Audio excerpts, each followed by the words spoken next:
There are two schools of thought about the source of Australia's Murray River.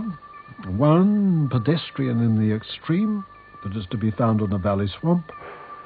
The other, much more romantic, as it begins up here in the Alps with thawing snow, as all important rivers should.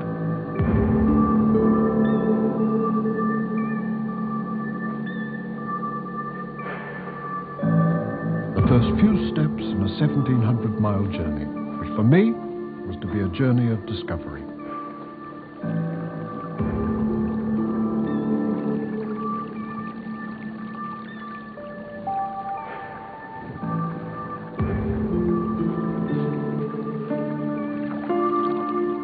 To be frank, it had never before occurred to me that the Murray was a great river.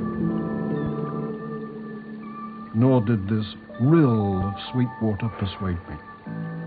As a child in Sydney, I'd known dozens of creeks just like this.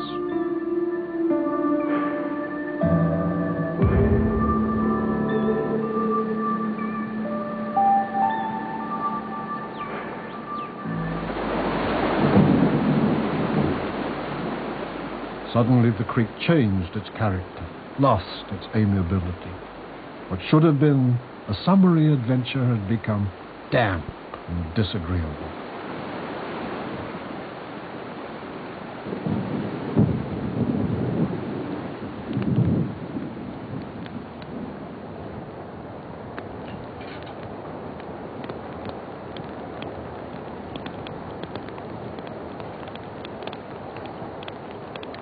Although I'm Australian through and through, I'm a metropolitan creature.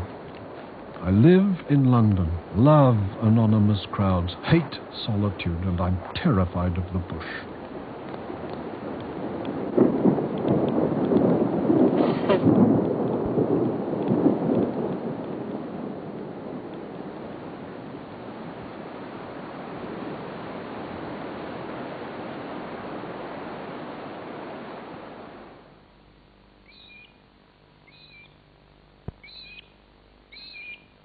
Were it more purposeful, the Murray would be a very short great river. It would head directly for the Southern Ocean and reach it in a matter of days. Instead, it starts by heading north, which to Australians is uphill, and takes 7 weeks to reach the sea, nourishing a vast food basin en route.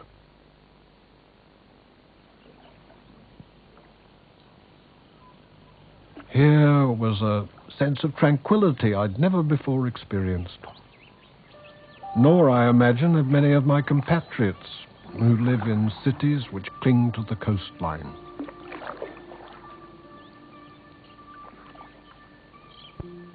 On the other hand, I choose to live in London precisely because it isn't tranquil. Let there be a crisis or a change anywhere in the world, London reacts. Australians don't. Our habit is to feign an air of almost brash self-sufficiency. It's almost as if there's a lingering sense of hurt inherited from our convict forebears who were abandoned in an apparently hostile and barren land. It wasn't until the discovery of this river that they saw the potential of the vast plains through which it runs. But by then, we'd become the dry, laconic types one meets in any Australian pub. This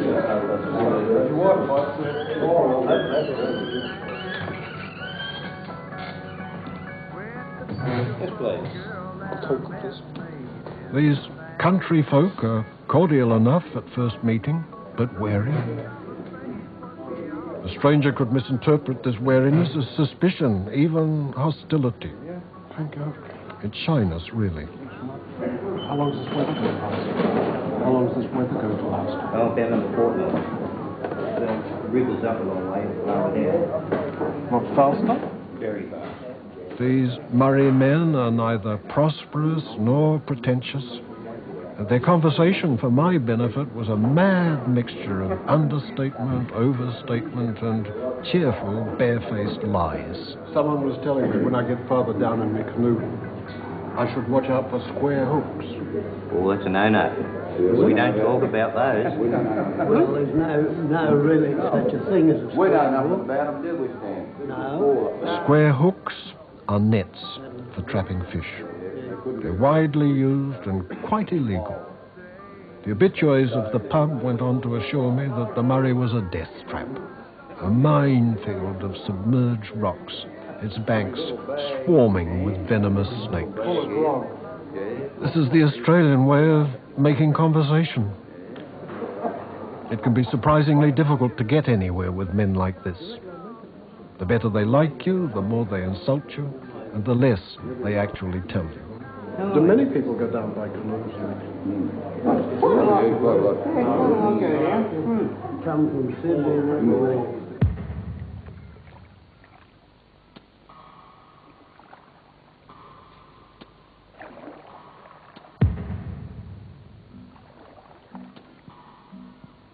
A few hundred miles downstream from the mountains, the river is interfered with, if you'll excuse the expression, for the first time.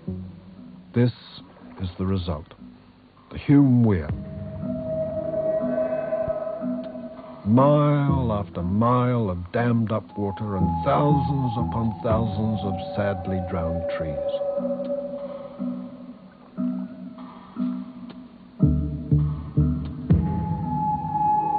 At dawn, something like an aquatic Passchendaele.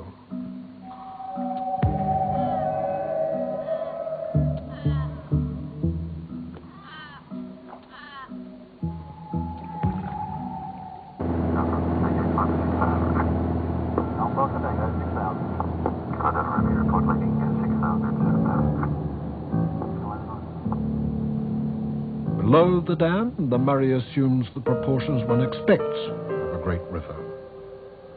But with 1,000 miles of its course still to run, it looks as if it's grown old and uncertain before its time. Racked by indecision, it meanders across an immense landscape and is still, perversely, heading away from its objective, which is the sea. From lower down, the Murray, like all large rivers, has a relentless momentum. If one wishes to travel on it, one must submit to it.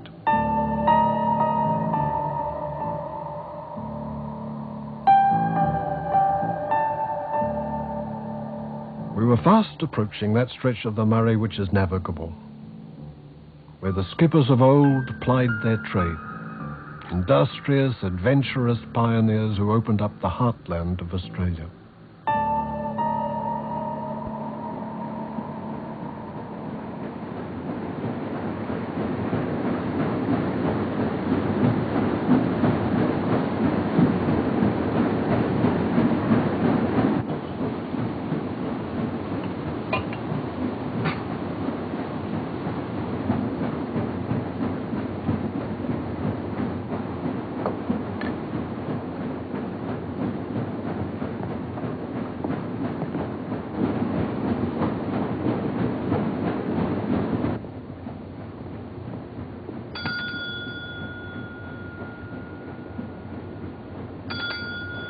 Good morning, Russell. Would you like a cup of tea? Yes, please.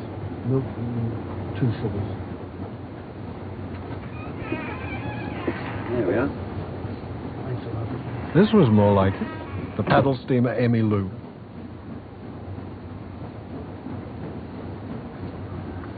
Millions of gum trees, and 6 days on board to go. So doubtless there'd be billions more. What's happening in the real world outside? Can I survive without television?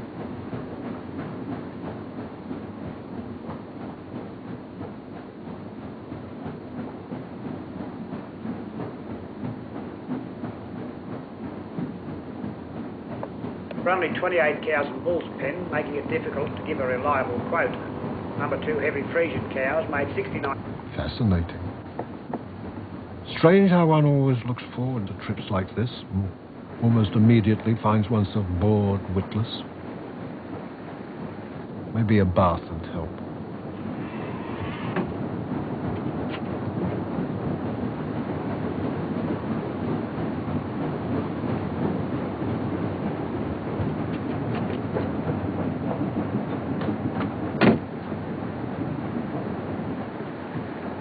Emmylou is a replica of the old-time paddle steamer. She was built to carry tourists up and down a 100-mile stretch of the Murray. She offers those passengers the simplicity of life on the river combined with the pleasures of an expensive restaurant. This first sumptuous breakfast completely restored my morale and my excitement about the voyage to come. I chartered the Emmylou to take me about 200 river miles from Barma to Swan Hill, a journey the locals said was impossible because it hadn't been done since the 50s. Nowadays, they warned, there were unmapped snags, overhanging cables, and a low-slung bridge waiting to wreck us.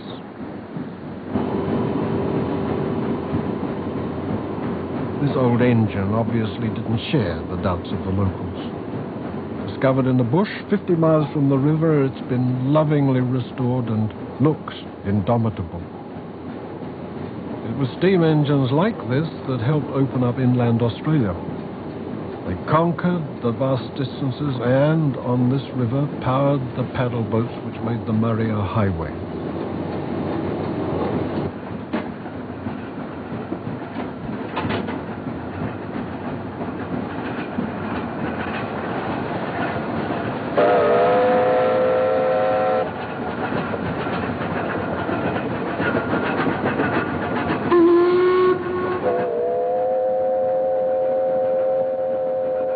This old boat, Pevensey, is the genuine article.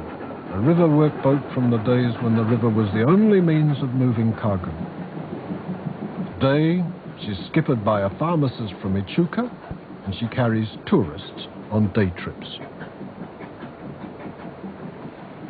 In earlier days, her passengers would have been much stouter-hearted.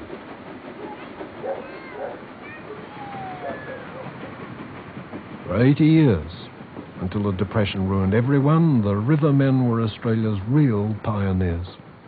Almost all of them were emigrants from the United Kingdom. They came to a hard land, and in most cases, they were harder. They had to be. The Murray could be cruel. In some seasons she'd flood, then for years run almost dry. Eventually, her soporific charm subdued whatever pioneering spirit may otherwise have survived. The river trade died, steamers with it, railways bypassed it, and the Murray became little more than an irrigation canal.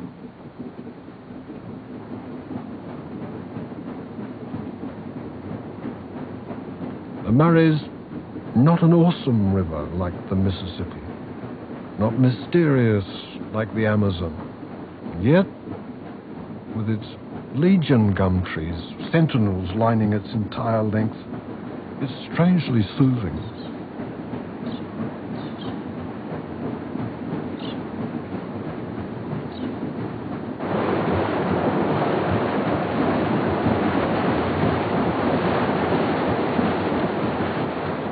If the river soothes the urban soul, steam seems to arouse in it an atavistic passion. Paul, our engineer, left Sydney to run this engine. He feeds it, cleans it, burps it, and is unashamedly proud of it. And properly so.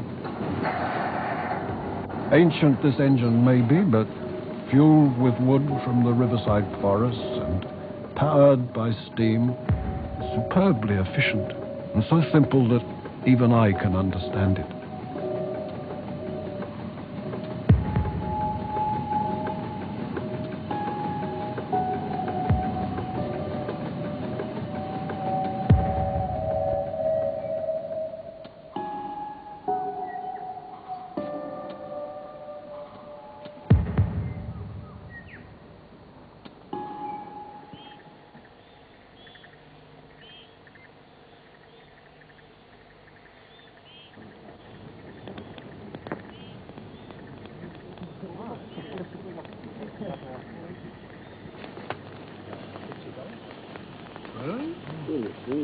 This metropolitan creature suddenly had been smitten by the river's insidious charm.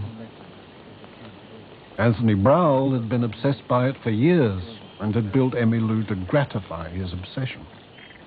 Like most of today's river entrepreneurs, he'd been drawn to it rather than born on it.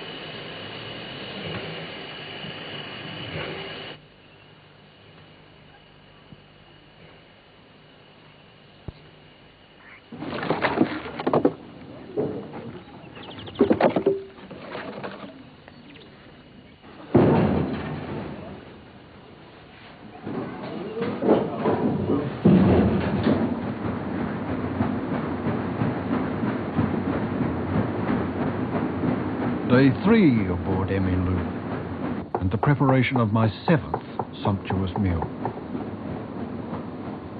But I hadn't chartered Emmylou in the expectation of constantly recurring haute cuisine. I chartered her because Anthony Browell and his piratical crew were the only river people mad enough to risk the journey I had to make to Swan Hill. Chris, the chef, I once had cooked at the Savoy, but faced with a voyage that could easily end in disaster, he flambéed on regardless. The outbreak of World War III, I now realize, couldn't have persuaded Anthony to abandon this trip. Thanks, John. Is he going to get any? No. Is there something magnetic about this river that draws people to it? Well, it's the only large river here, put it like that. I mean, it's the only one where you can go for 100 miles, 200 miles. There is no other alternative. But the Murray is, people say the mighty Murray. Well, it never seems mighty to me. It seems, it's majestic, it's rough, it's crude, it's rude, but it's nice. Secretive. Very secretive, yes. There's had its moments on this trip when it's been all those things. But I find it, I do find it unexpectedly majestic in a way. Maybe that's because it's in flood now. Yes, of course, it's very high now, and it's If you nice look- and wide. It can look a bit daggy, can't it, when the water's low? When it's low, it looks daggy. You've got the snags everywhere, the trees, mud.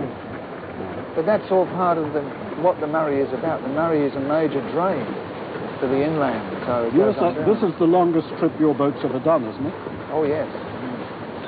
"Oh, yes," said Anthony with great calm. But immediately ahead, at Barham, almost halfway down the river, lay the first of our apparently insuperable problems. Because the river was in flood, and Emmylou's superstructure tall, it was impossible for us to steam beneath these overhanging cables. Officialdom had promised savage reprisals if we so much as touched one of them.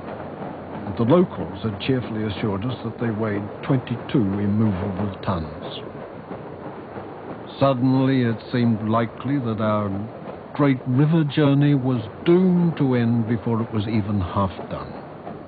Got another problem. If the boat breaks that cable, it could go anywhere. If you're anywhere near it, you're going to get your head knocked off. So I think we ain't safe. What's the lights that comes down?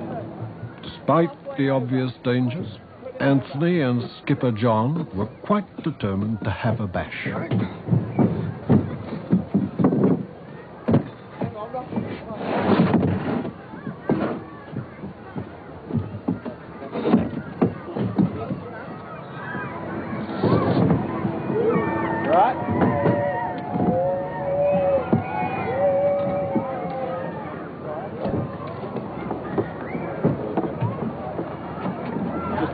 Hold it. It's not going anywhere.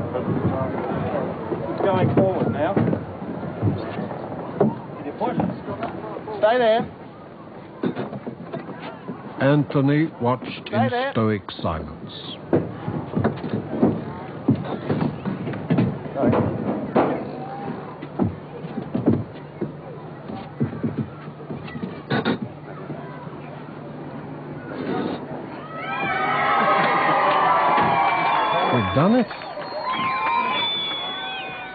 But ahead, much more dangerous, lay the bridge, upon which, still cheerfully anticipating disaster, crowded the rest of Barham's school children who'd been given the morning off, and its entire adult population.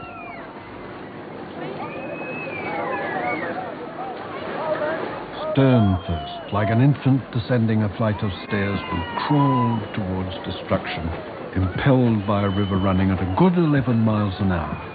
If she had to, could Emmylou possibly retreat in time? The crowd egged us on.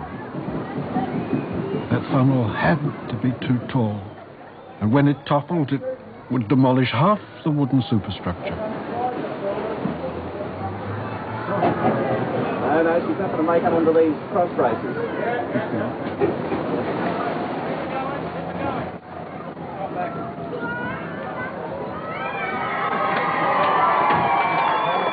Anthony's daring had been vindicated. We were through.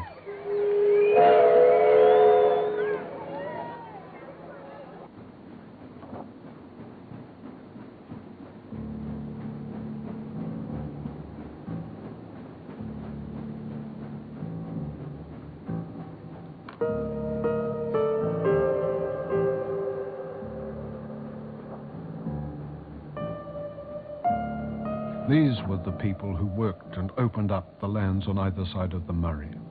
All they had to fight a barren, alien, unirrigated land was hope and courage. More often than not, their optimism was ill-founded. They were unsuitably dressed, ill-informed, and worse prepared. All they had in common was the Murray, yet a few of them were ruthless enough and fortunate enough to be spared droughts and floods, and succeeded beyond their wildest dreams.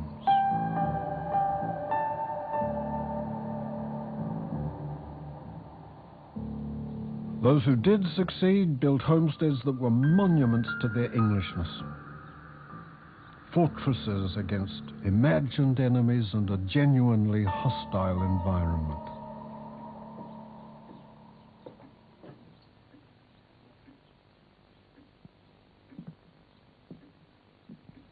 Cavernous rooms, dark hallways, thick walls, and furniture shipped from the other side of the world to sustain the necessary illusion that the reality beyond did not exist.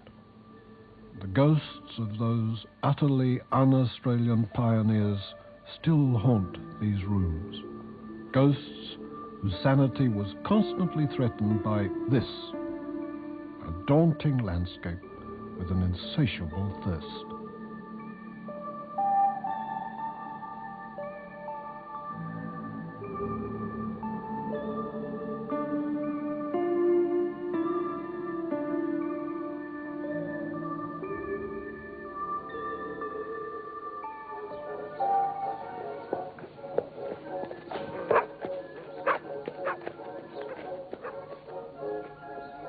Emmylou deposited me here at Swan Hill, or, to be more accurate, which seldom enthuses me, a recreated pioneer settlement.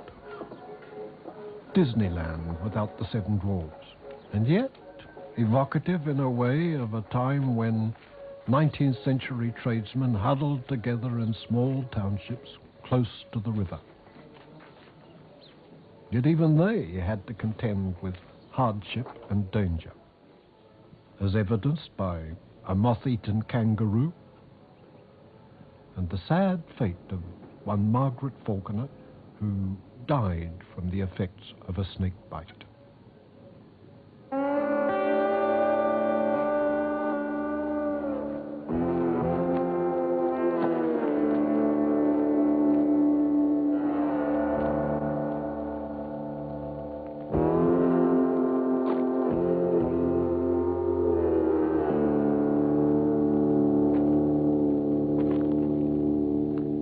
My next chartered vessel was the Mary Linda, under the command of a legendary river captain, Paddy Hogg. I wondered whether Mary Linda might not be even more luxurious than Emmylou.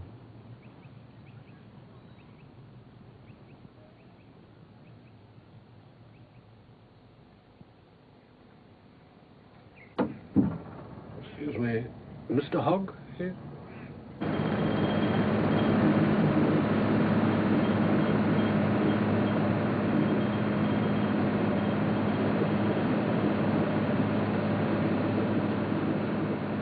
Mary Linda looked like the African Queen without Catherine Hepburn.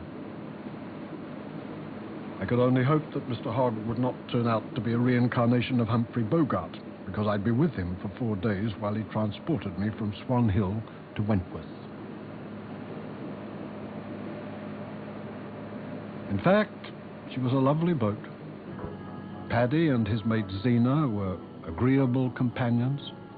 Bosun, the cat, avoided me as if I were a rabid Alsatian, and being allergic to cats, I was extremely grateful.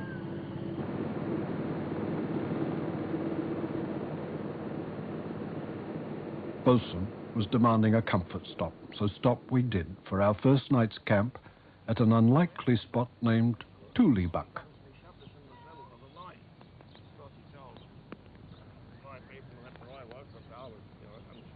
Paddy is the last of the great riverboat skippers. In the absence of great riverboats, he prefers the Mary Linda to retirement ashore. There's some pretty curious names along the river, aren't there? Oh, a lot of been named after just little incidents that happened in a certain bend. Back in those early days, you know, we never had television or radio for entertainment, but most of the hard old cases always had something going, and something done in that particular bend or particular place, and so a name was given to it. Like that place where I told you we tied the gem up, just above the bitch, or just below the bitch and pups there. A place called Goodnight. Good night. Good night. And that happened just on that circumstance. Old skipper steaming up the river there with his little steamer, comes in close to the bank. And a bloke just more or less like you and I here on the bank here this evening. He waved his hand and he said, "Good night." And so on the return trip, the old skipper says, "Oh, this is the bend where the fellow said good night." Yeah. And having done that, it became known from one river hand to the other as Good Night Bend. It's a little town today. It's nice, simple stuff, that, isn't it? Well, it is. They're pretty simple people, too, and they live simply and worked hard. Sure. I wish we were back there again. I think we'd enjoy ourselves outside more than we do today in this modern living.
Future's name is quoted at $15.50 and is going from both new and old lamb sales.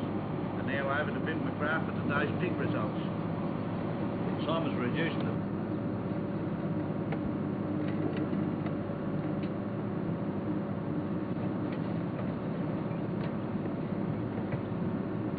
No tea in bed here, and I was cold, but puzzled.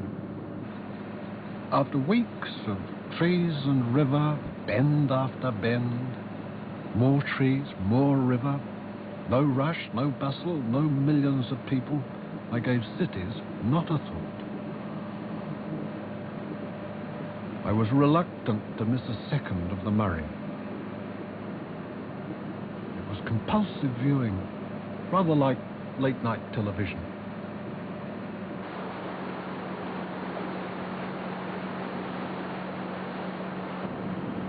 To Paddy, this trip was like the renewal of an old acquaintance, each bend an old friend. To me, it was like a dream, each day cloaked in its ritual. Mile after mile was like traveling in a tunnel of trees. I saw little of what lay beyond, none of the citrus plantations. Very few houses, no villages. Each mile was exactly like the last and had been for days, and yet one felt compelled to be part of it.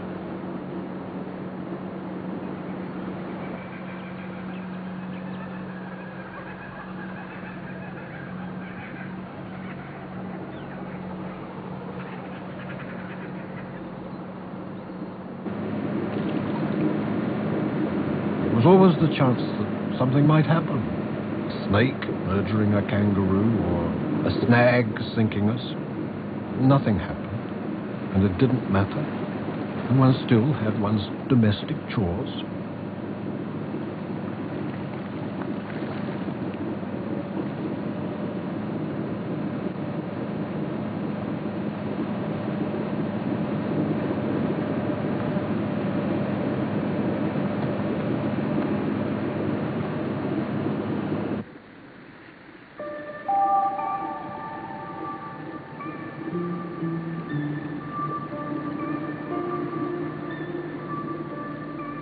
Even the rain driving me to bed in the middle of the day was cozy.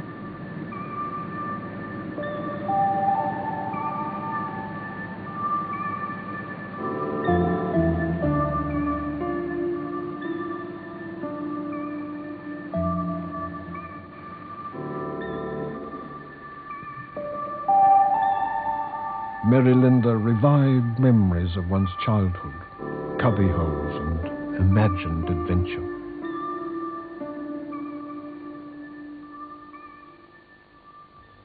Mildura, dubbed by its inhabitants the Garden City. Not a city at all, really, but that rarity on the river, a largish town.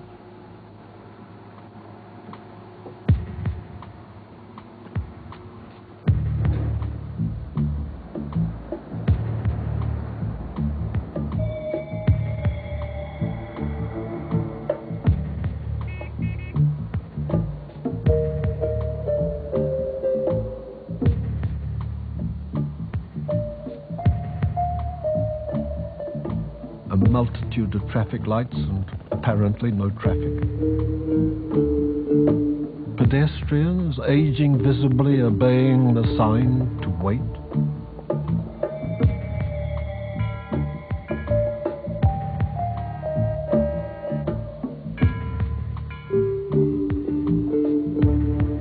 Fashion for the shapeless. Paellas for the starving.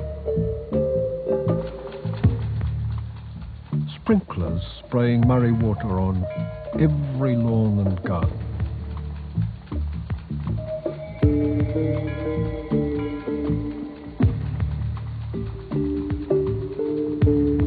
Flowers so vivid they had to be coloured silk or plastic. Sobriety, conformity, and a shocking lack of sin.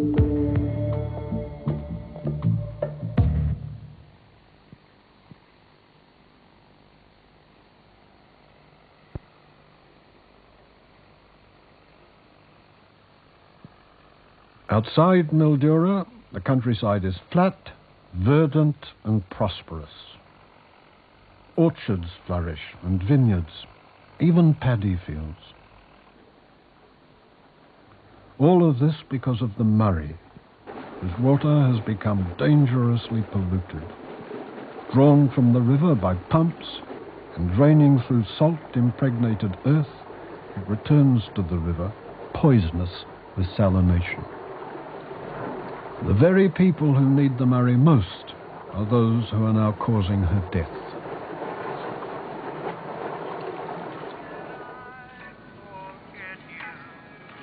Paddy had dropped me off at Wentworth, another roaring inland metropolis.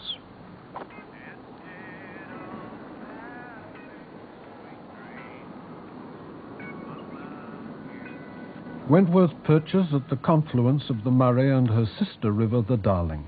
And now I have to travel across desert land to meet my next vessel near Rufus River. I travelled in vast discomfort by postal van, the Murray on my left, desert, once the floor of an inland sea, whence comes the salination that's polluted the Murray, to my right. Salt bush and heat haze. For me, an exotic sight. If it's 40 degrees and you break down a couple of 100 kilometres out, you're in a bit of strife. Yeah, a bit of strife, yeah. I usually got about 20 kilometres between each station, you know. It's not... But if you stick to a regular timetable, most of the station people more or less know when you're coming, and they sort of start looking for you if you're running late, so you usually don't have to walk too far.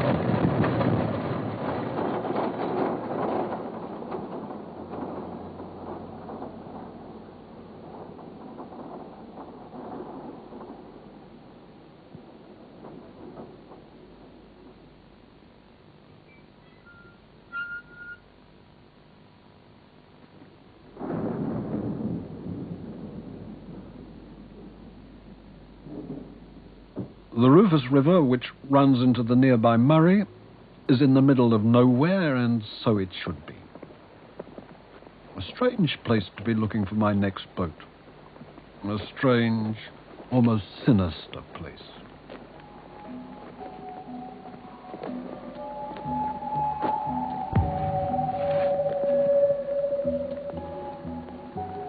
This was once the site of an Aboriginal encampment.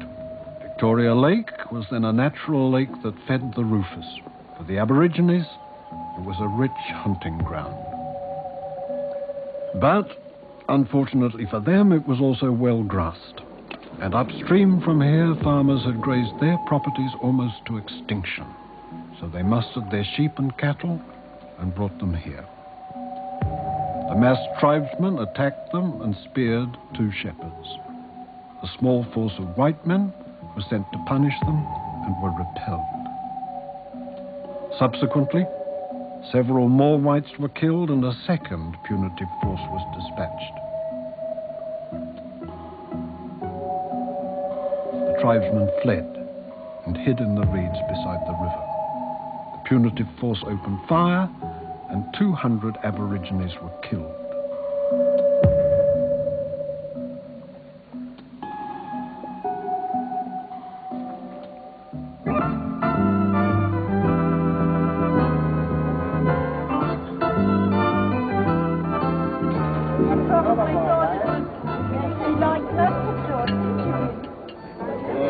Wander out of the way. Hard not to know when you're trying to garden. I bought one of those kneelers. Have you seen those? They're very good. Yes, you've got these. So how many of you were at the physical culture class this morning? Not me. I took part.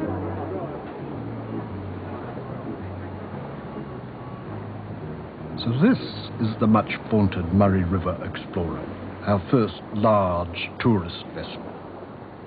Its passengers were relentlessly organised every second of the day and loved it. 1, 2, 3, 4, 5, 6, 7, 8. Keep moving.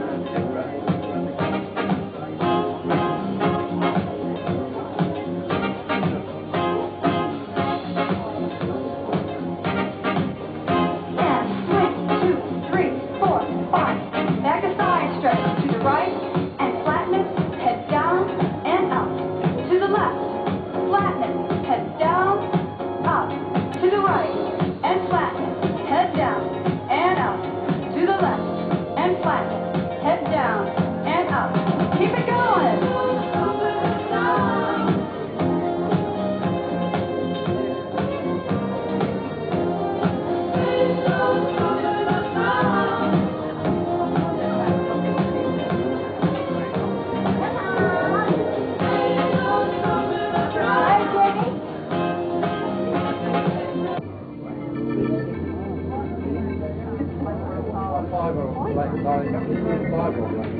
My fellow passengers told me they were in search of their national heritage.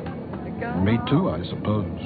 But after so many weeks of solitude and self-indulgence, I felt anarchic, unable to conform.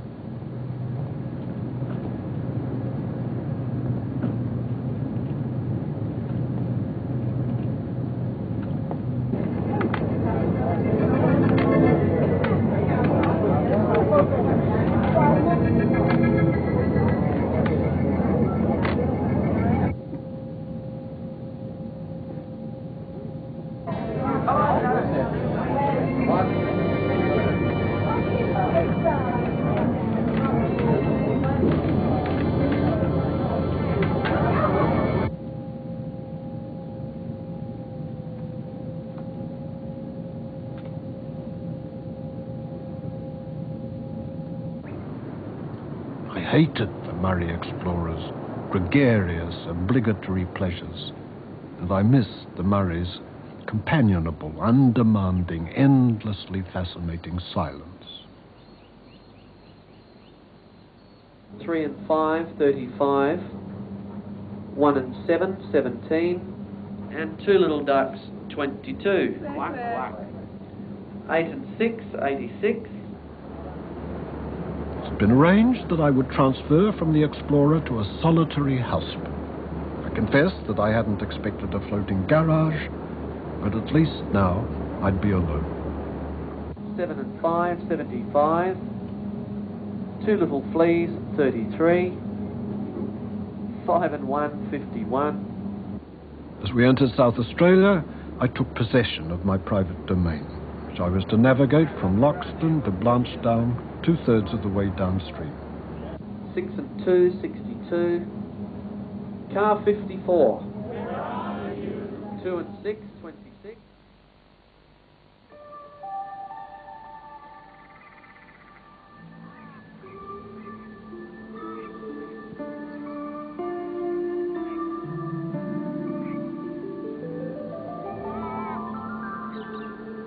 This leg of the journey lasted 6 days and was idyllic. I stopped where I wanted and observed the Murray, not from the upper decks of a liner, but as one should observe it, as one should also observe the interior of a Japanese house with the eye of one who sits on the floor.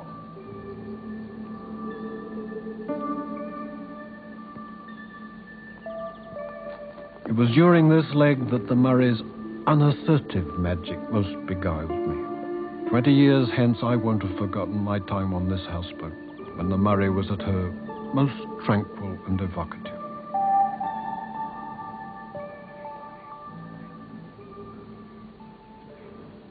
Now we're across to Newmarket in Victoria for the lamb comments. Keith Shannon.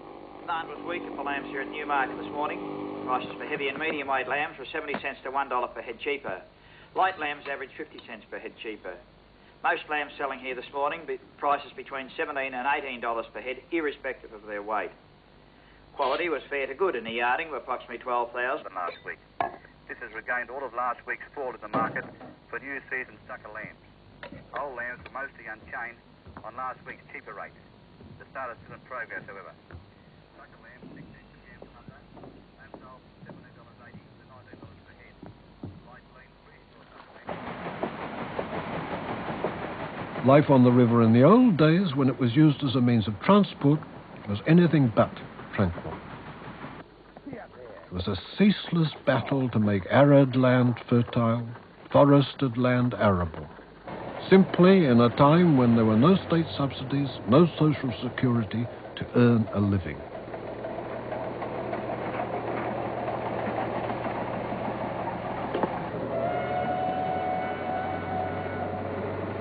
Morgan was a junction between the railway and the riverboats. In its heyday, it was a thriving, bustling town.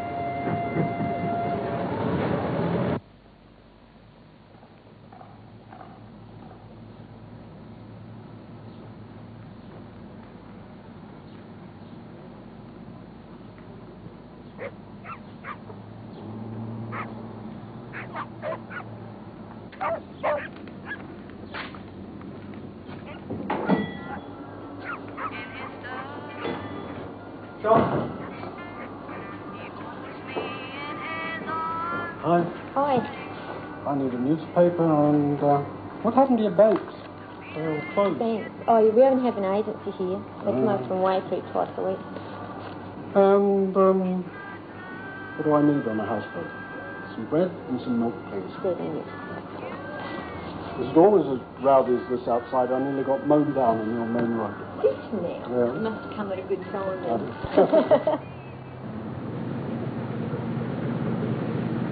At Morgan, the river finally decides to turn south and head 300 or 400 miles into the sea and freedom. I proceeded at a stately 4 knots.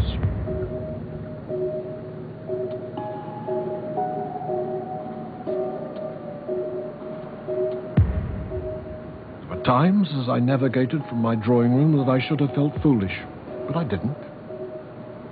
I was much too busy trying to work out whether the river had once carved its way through these rocky hills, or whether some geological holocaust had thrust these cliffs upwards from that long ago inland sea. Typically, I never bothered to find out.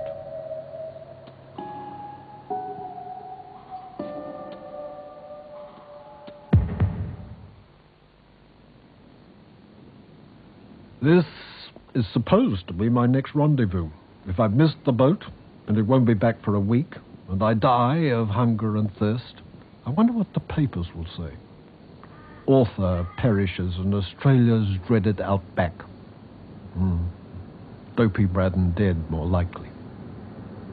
Ah, there she is, the Murray River Queen.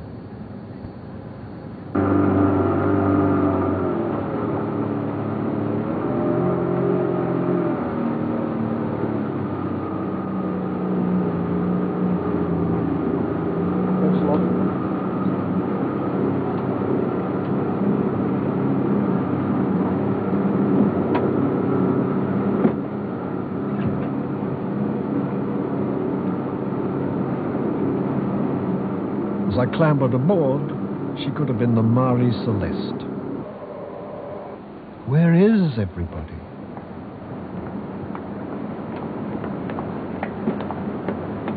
Hi, you're Russel Braddon, aren't you? Yes, I am. Have you got a cabin or something for me? We have. Cabin 4, just around the corner, down a flight of stairs. 4 downstairs. Cabin 4.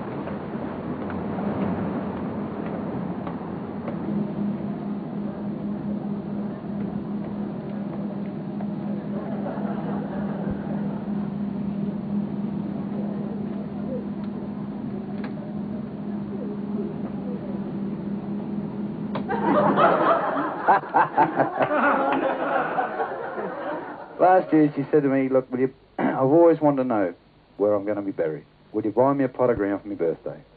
And I thought, that's a bit morbid. But so, keep her happy. So I went out and I bought her a plot of ground, beautiful. And I got it, no worries. This year she said to me, what are you going to buy me this year for my birthday? And I said, nothing. You haven't used your last birthday present yet.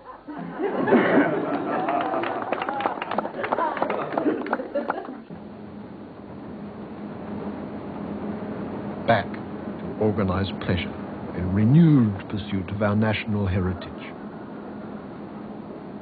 Misanthropically, I wanted no part of it.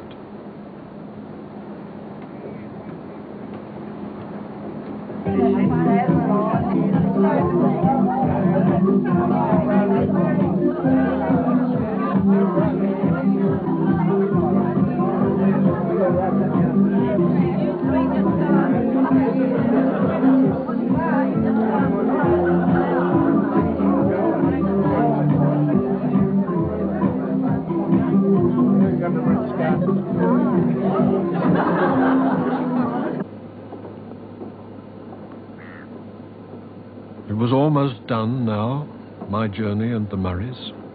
It had taken me through country I'd never known and always feared, and taught me to love it. It had taken me through history I'd never known, and taught me to understand it. It had shown me people, my people, who talk endlessly of our national heritage, then ruthlessly despoil it.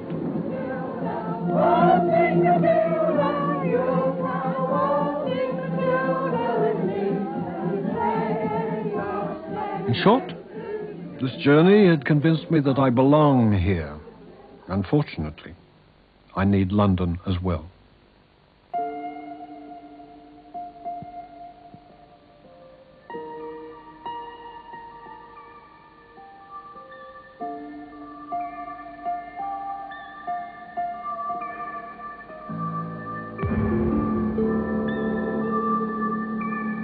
Another great river, the Nile, starts from a lake. Like most things Antipodean, the Murray is perverse, and it ends with a lake called Alexandrina.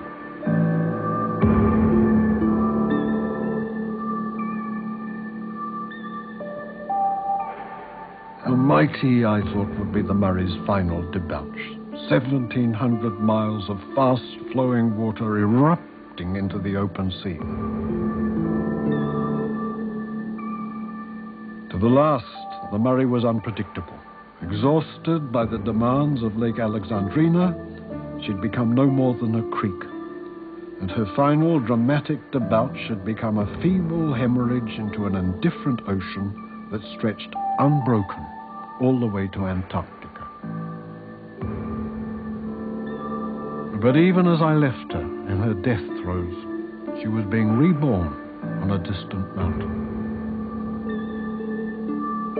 Eons hence, she'll still be flowing, unless, in the meantime, we've turned her, like Lot's wife, into solid salt.